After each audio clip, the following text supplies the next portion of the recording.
I woke up that morning thinking today would be different. The championship game, the one Dad had been talking about for months, the one my brother Jordan had trained every single day to play in, the one that somehow I thought might finally include me. I stood in front of my closet for 20 minutes, choosing the right outfit. Not too formal, not too casual. Something that said I belonged with them. Something that would look good in the family photos Mum always took at these events. I chose the navy sweater Jordan had complimented once, paired it with jeans that actually fit, and tied my hair back the way Mum said made me look put together. I checked my phone. The group chat was active. Mum, leaving in 30 minutes. Jordan, don't forget your gear. Dad, traffic looks clear. We'll make it with time to spare. Jordan, ready? Let's do this. Lily, can't wait to see you play. Lily, my younger sister, the one who could do no wrong, the one whose art projects covered the refrigerator, whose test scores got framed, whose opinions mattered at dinner. She was good at everything she tried, and everyone noticed. I typed, I'm ready too. No one responded. 20 minutes later, I heard the car engine start. I grabbed my bag and rushed downstairs, my heart pounding with the kind of stupid hope that should have died years ago. They were already backing out of the driveway. I ran. I actually ran, waving my arms like a child, my bag bouncing against my hip. Dad saw me in the rearview mirror. I know he did because our eyes met for one clear second. Then he looked away and kept driving. I stood there in the driveway, breathing hard, watching the car disappear around the corner. My phone buzzed. Mum, we're on our way! So excited! I stared at the message, then at the empty driveway, then at my hands, which were shaking for reasons I didn't want to examine. I called Jed an Uber. The driver was kind, made small talk about the weather. I gave one-word answers and watched the suburbs blur into the city, watched families in other cars laughing together, watched the world move forward while I sat in the back seat of a stranger's car, trying to convince myself this was fine. The stadium rose ahead, massive and gleaming. I could see the crowd gathering, hear the distant roar of excitement. My family was somewhere in there, together, whole without me. I paid the driver and walked toward the entrance. The ticket line stretched forever.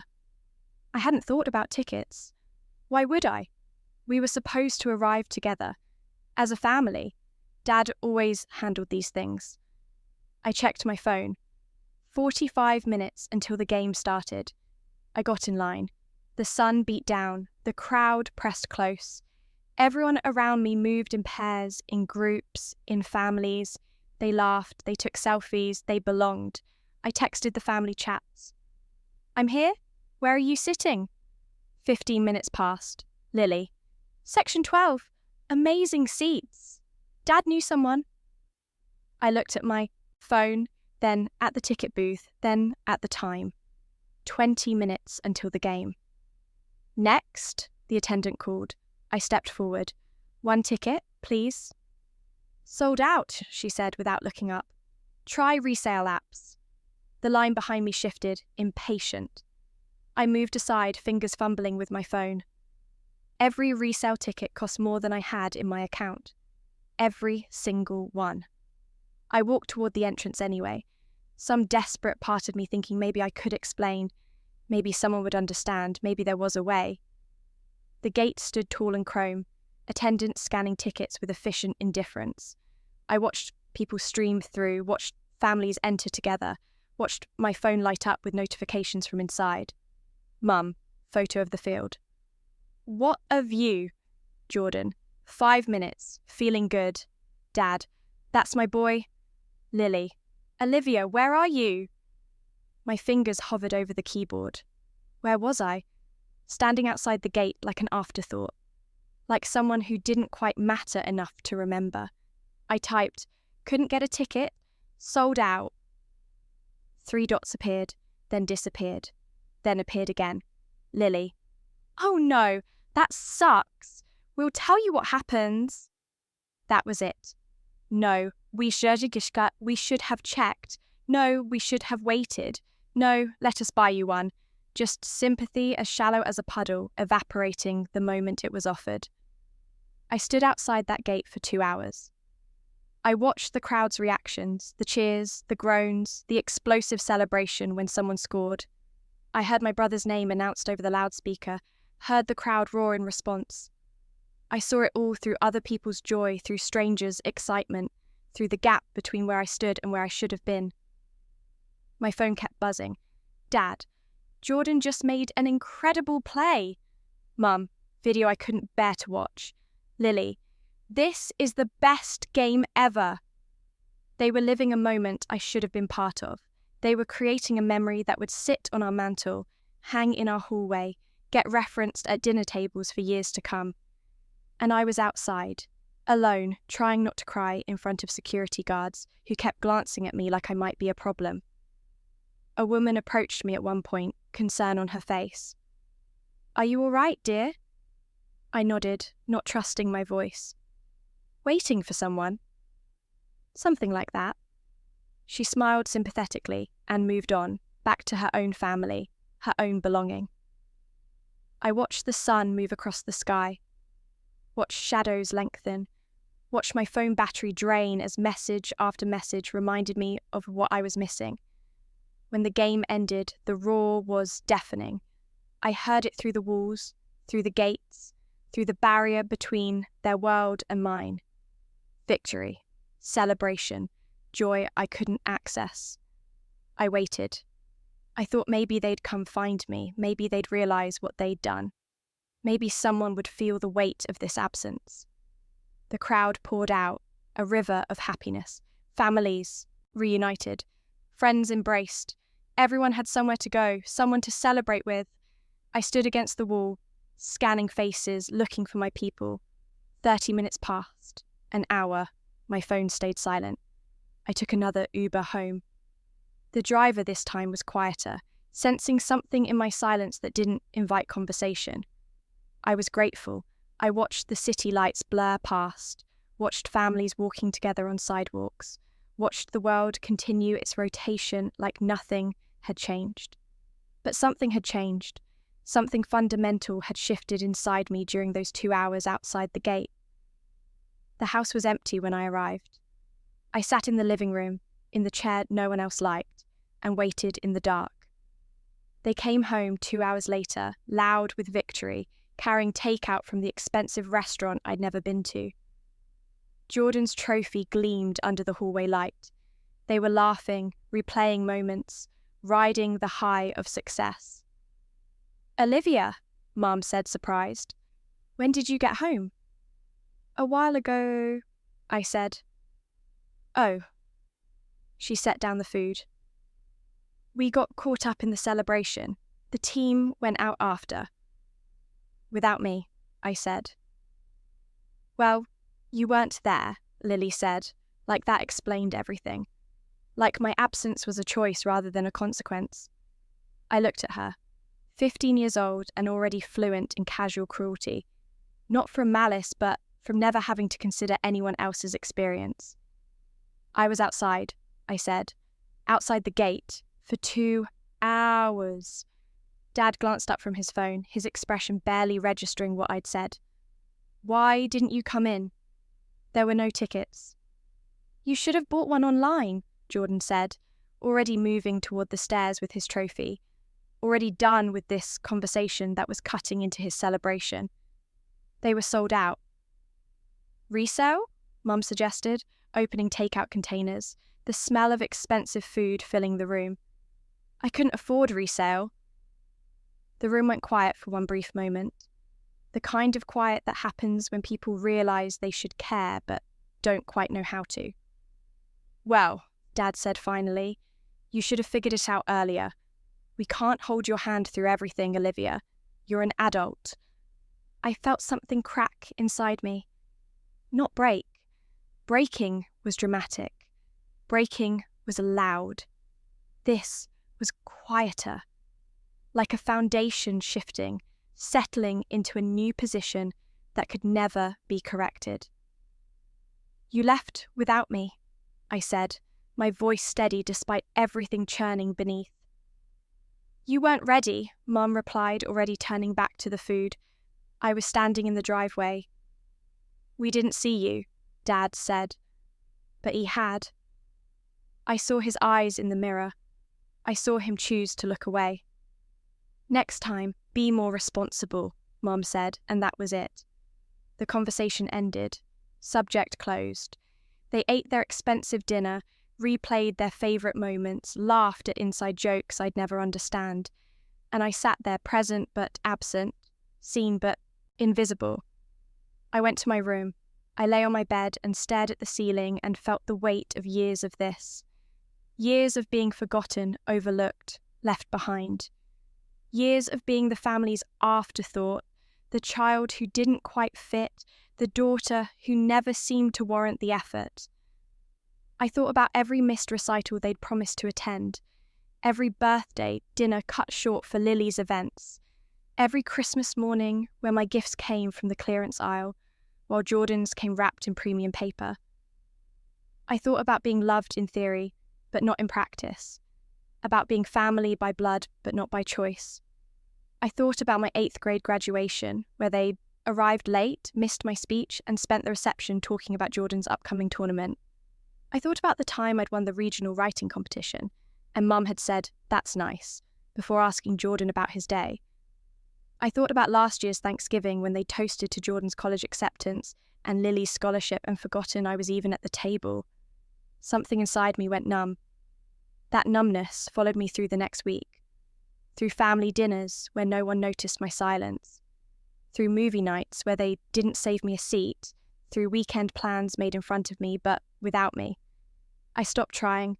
I stopped texting first, stopped asking if they needed help, stopped hoping for acknowledgement. I moved through the house like a ghost, and no one noticed the haunting. On Friday night, I found Lily in my room wearing my sweater, the navy one. "That's mine," I said. "You weren't using it," she replied, not even looking up from her phone, "because it was in my closet." "It looks better on me anyway," she said it casually, like my belongings were community property, like boundaries didn't exist because I'd never enforced them. I stared at her, at the casual entitlement, the unthinking confidence that everything in this house existed for her benefit. "Get out," I said. "You're being dramatic." "Get out of my room." She rolled her eyes but left, taking my sweater with her. I heard her laughing about it with Mum downstairs. Heard Mum's voice. "Oh, let her borrow it. You two should share more." My things, my space, my existence, always negotiable.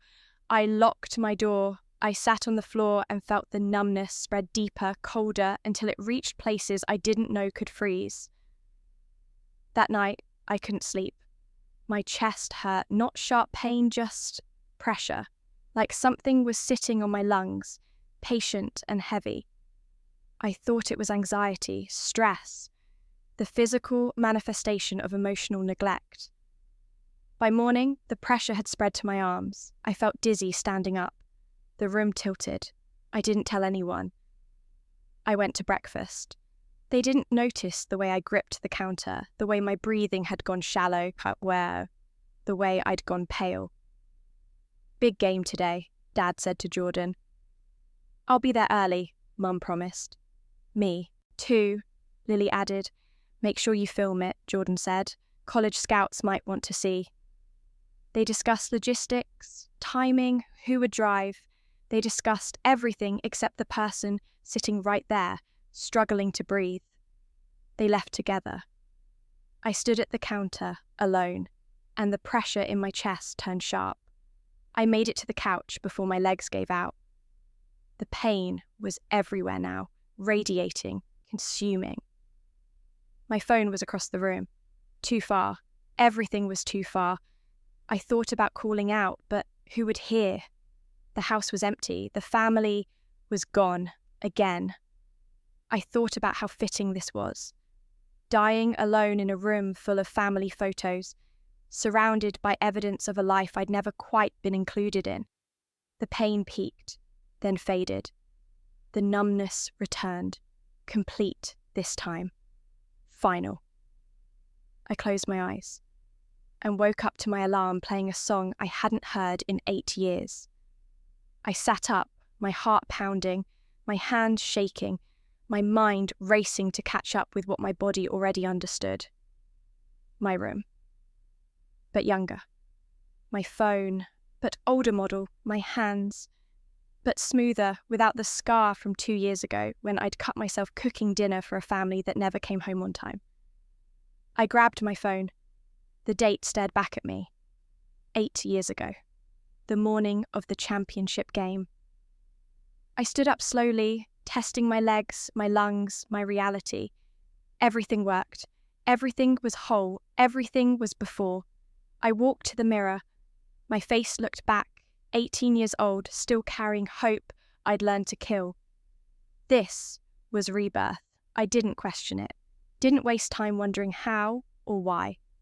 I simply accepted what my life had already taught me. Sometimes you get second chances not because you deserve them, but because the universe isn't finished with you yet. I looked at my reflection, at this younger version of myself who still believed family meant belonging, and made a decision.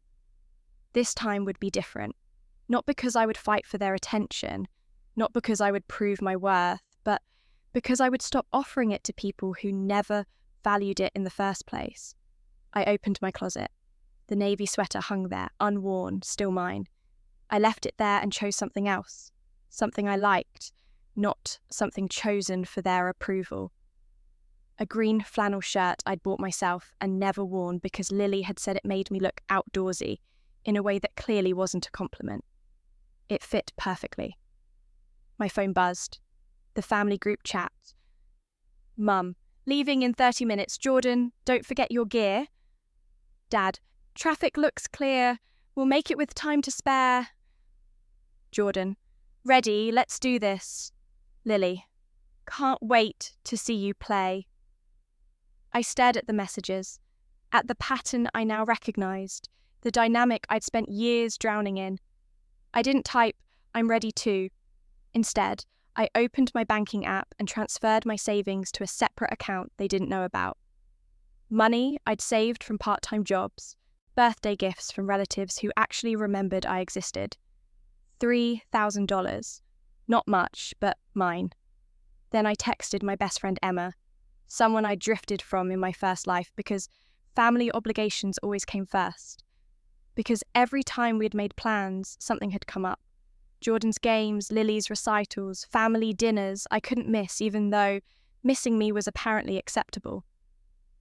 Want to do something today? My treat. Her response came immediately. Yes, I've missed you. Coffee and bookstore? Perfect. I heard the car engine start. I stayed in my room, calm and certain. Footsteps on the stairs, Mom's voice distracted. Olivia, we're leaving. I didn't answer. A pause. Then the front door closed. The car pulled away. No one came back. No one checked. No one wondered why I wasn't rushing to join them. I watched from my window as they left and felt nothing but clarity. An hour later, I met Emma at the coffee shop downtown. She hugged me like I'd been gone for years. And in a way, I had been. You seem different, she said, studying my face as we settled into a corner booth. I am, I replied. Good different, like you're actually here instead of just going through the motions. I smiled. She'd always seen more than I gave her credit for. We spent the day together. We talked about books and dreams and futures that didn't involve sacrificing ourselves for people who wouldn't notice. We laughed until my sides hurt. We made plans for next weekend and the weekend after that. I'm sorry I've been such a bad friend, I said at one point. Emma shook her head. You weren't bad, you were just stretched too thin. But I'm glad you're back. Me too. My phone buzzed occasionally. Updates from the game. I didn't open them. When Emma dropped me off that evening, she squeezed my hand. Same time next week? Absolutely. That evening, I came home to an empty house. I made myself dinner, something I liked, not the family's usual compromise. Pasta with the sauce I preferred, the one Mum always said was too fancy even though it cost the same as their favourite. I ate slowly, savouring the quiet, savouring the choice. They returned at 8, victorious and loud. "Olivia," Mum called. "Where were you?" I looked up from my book. "Out?" "We waited for you," Lily said, which was such an obvious lie I almost laughed. "No, you didn't." "You were supposed to be there," Dad said, frowning like I'd broken some unspoken rule. "Was I invited?" I asked calmly. "Your family," Jordan said. "You don't need an invitation." "Then you don't need my presence." The room went silent. They stared at me like I'd spoken a foreign language. "Are you angry?" Mum asked carefully, using the tone she used when she thought I was being emotional. "No," I said, and meant it. "I'm just done." "Done with what?" "Chasing people who keep walking away." I went upstairs, leaving them in their confusion. The next morning, I woke up to 17 messages. Mum: "We should talk about yesterday. Dad: "Your attitude is unacceptable." Lily: "Why are you being so weird?" Jordan: "Family is supposed to support each other." I read them all. Then I put my phone down and went for a run. Over the next few weeks, I built a life they couldn't touch. I reconnected with friends I'd neglected. I joined clubs that actually interested me, the writing workshop I'd always wanted to attend, the photography group that met on Saturdays. I took the job at the bookstore I'd always wanted but never pursued because family dinners were supposedly mandatory. I said no to events I didn't want to attend, stopped making excuses for their behaviour, stopped carrying the emotional labour of a family that never carried me. They noticed. "You're never home," Mum said one night. "Neither are you," I replied. "That's different. We have commitments." "So do I." She blinked, surprised. "Since when?" "Since always. You just never asked." At dinner, the rare times I attended, they talked around me, about me, without me. I sat there, present but separate, and felt the power in my detachment. "Olivia's been distant lately," Dad said as if I weren't right there. "Maybe she's going through something," Lily suggested with the kind of concern that never translated to action. "She'd tell us if something was wrong," Jordan added. I cut my food and said nothing. "Olivia?" Mom prompted. "Is something wrong?" I looked up, met her eyes. "Would you care if there was?" "Of course we would." "Then why didn't you care when I stood outside the stadium gate for 2 hours?" Confusion crossed her face. "What are you talking about?"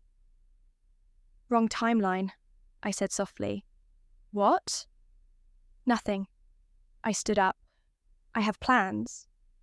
"It's family night," Dad said, this arbitrary designation he'd apparently just invented. "Since when?" "Since always," he replied, echoing my words with different weight. "Funny, I don't remember being included in that definition." I left. The months passed. The distance between us grew, but it wasn't empty distance. It was full of everything I'd been missing. Full of friendships that fed me, interests that fulfilled me, moments that belonged to me alone. They tried occasionally, a text here, an invitation there, but it was hollow, obligatory. They were checking boxes, not building bridges. I didn't mind. I'd found peace in the space between us. I got promoted at the bookstore, started writing seriously, submitting to journals, made friends who asked about my day and actually listened to the answer, went to concerts, art shows, poetry readings, built a life rich with meaning they'd never understand because they'd never bothered to ask what mattered to me. 6 months after my rebirth, Jordan had another championship game. This time, they asked if I was coming. "No," I said simply. "Why not?" Mum asked. "I have other plans." "But it's important to Jordan." "I'm sure he'll survive without me in the stands." "That's cold, Olivia," Lily said. I smiled. "Is it? I thought I was just being realistic. After all, you've survived plenty of my events without showing up." We've been to your events, Dad protested. Name one. Silence stretched between us, thick and uncomfortable. There was that, Mum started. My 8th grade graduation doesn't count. You showed up late and left early. We had another commitment, Dad said defensively. Exactly my point. That's what I thought. I went to the art gallery opening instead, my friend Emma's first exhibition.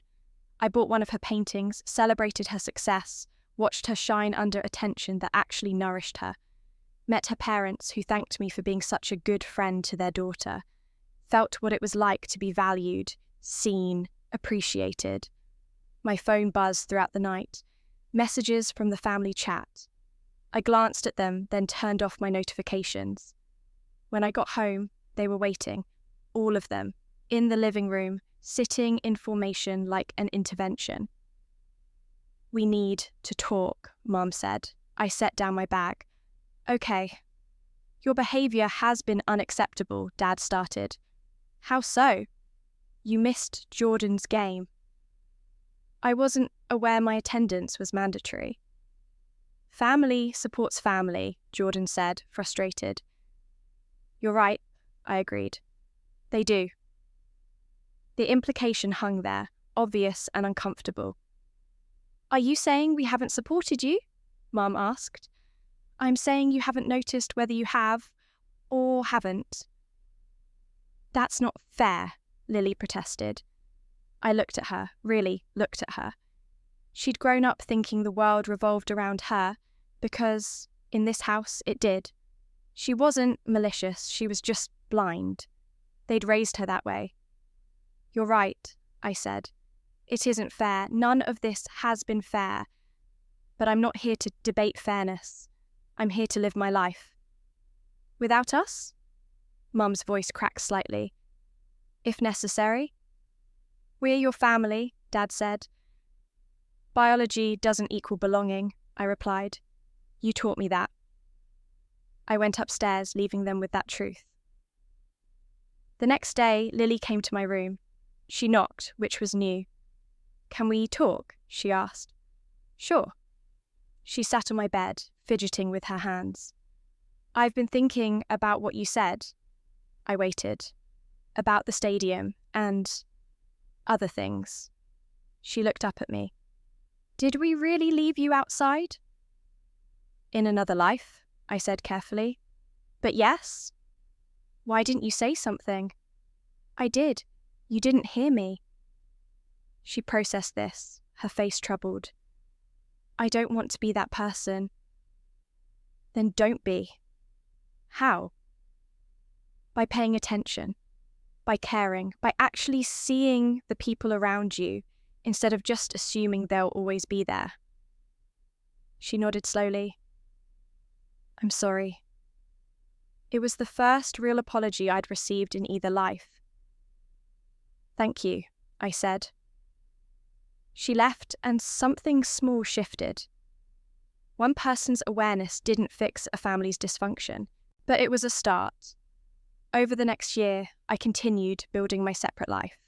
I graduated, got accepted to a university 3 hours away, made plans that didn't include family approval. They tried harder as my departure approached. More invitations, more attention, more effort. We're going to miss you, Mum said at my graduation dinner at a restaurant I'd chosen for once. I'll visit, I replied neutrally.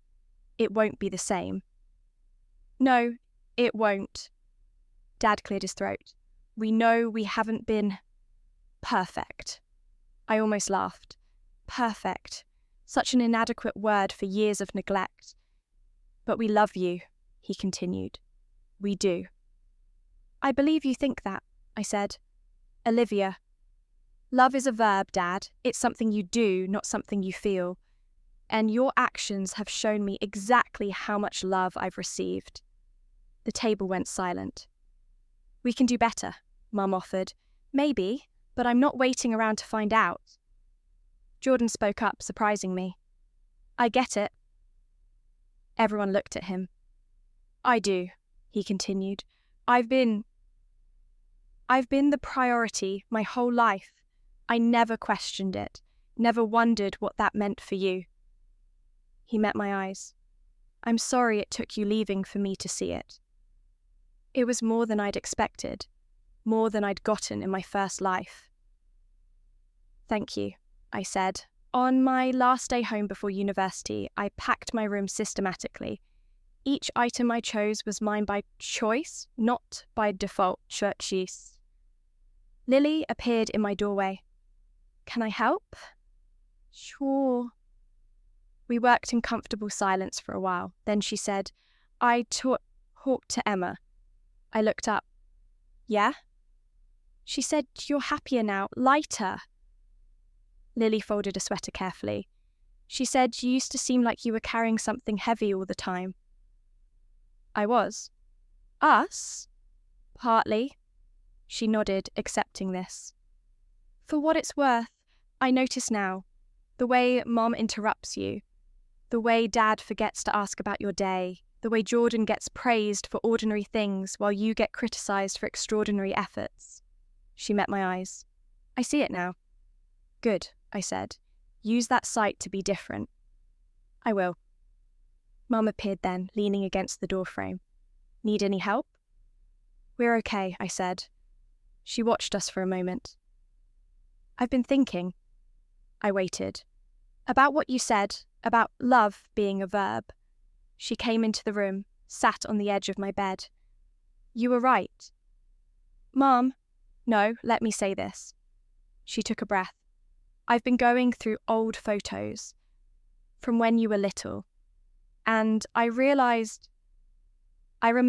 Jordan's games, Lily's performances, but I couldn't remember the last time I asked about your writing, couldn't remember what you were interested in, what made you happy. Her voice cracked. I failed you. Yes, I said simply. You did. She flinched but didn't look away. I want to do better. That's good, but it doesn't change what happened. I know, but maybe it could change what happens next.